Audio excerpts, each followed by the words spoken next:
সাথে স্বার্থ সংশ্লিষ্ট বিষয়ে কিন্তু আমাকে দেওয়া হয়েছে। উপকূলের মানুষ এখানে অনেক ধরনের সমস্যা ভোগ করছে জলবায়ু পরিবর্তনের কারণে।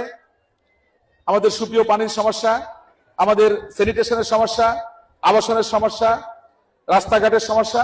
আমি চেষ্টা করব এই সবগুলো নিয়ে কাজ করার জন্য। আমি কিছুক্ষণ আগে বলেছি খুব অল্প সময়ের ভিতর, উইদিন 1 থেকে 1.5 মাসের ভিতর আমি চেষ্টা করব আমাদের শিক্ষিত যারা ছেলেমেয়েরা আছে 18-র উপরে বয়স, যারা বিদেশ যেতে চায়, বিশেষ করে চায়না, দক্ষিণ কোরিয়া, জাপান,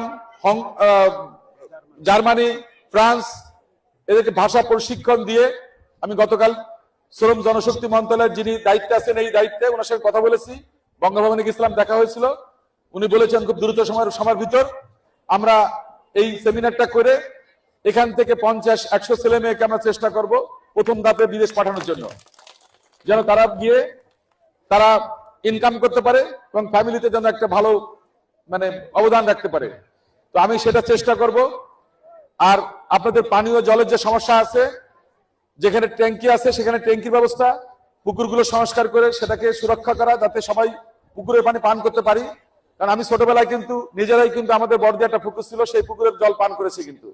সুতরাং যদি সুরক্ষা করা হয়, সুন্দরভাবে যদি রক্ষণাবেক্ষণ করা হয়, তাহলে আমাদের এলাকায় সরকারি যে পুকুরগুলো আছে সেগুলোর মাধ্যমে আমাদের নিত্য প্রয়োজনীয় যে জলের ব্যবস্থা সেটা করা সম্ভব, পানীয় জলের ব্যবস্থা।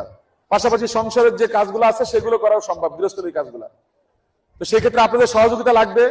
আমরা যেন মাছ চাষ করার জন্য আগ্রহী না হই, ব্যক্তিগত স্বার্থ উদ্ধার করার জন্য চেষ্টা না করে, এই জনপদের সাধারণ মানসিকতা চিন্তা করে যেন এই পুকুরগুলোকে যেন আমরা সুন্দরভাবে সুরক্ষা করতে পারি।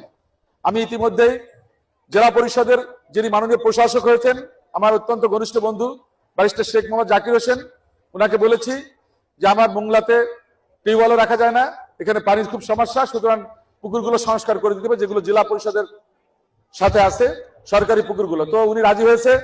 আমি চেষ্টা করবো দ্রুততম সময়ের ভিতর এই পুকুরগুলোকে সুন্দরভাবে সংস্কার করে সুরক্ষা করার জন্য এবং সবার জন্য এটা উন্মুক্ত করার জন্য, যাতে সবাই পানীয় জলের ব্যবস্থা এখান থেকে হয়।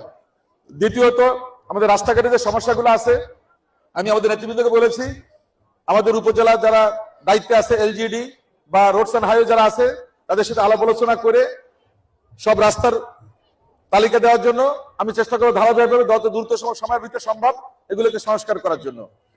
আর আরেকটা ভালো খবর, যেটা আমি 2009 সাল থেকে করছি, আই ক্যাম্প, আপনারা তো অনেকেই জানেন, সেটা হচ্ছে স্থানীয় অপারেশনের রোগী বাঁচানোর জন্য আগামী 3রা এপ্রিল শুক্রবার সকাল 9টা থেকে বিকাল 4টা পর্যন্ত পেরিখালী স্কুল মাঠে বিনামূল্যে চক্ষু শিবির এবং এখানে রোগী বাঁচাই হবে।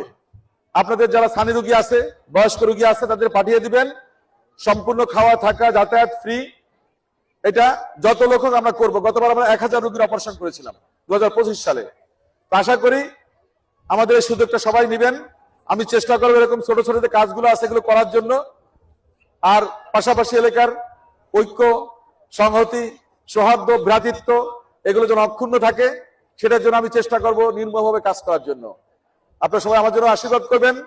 আপনাদের এই নামযজ্ঞ, মহানামযজ্ঞ সুন্দরভাবে সম্পন্ন হবে সেই প্রত্যাশা রাখছি।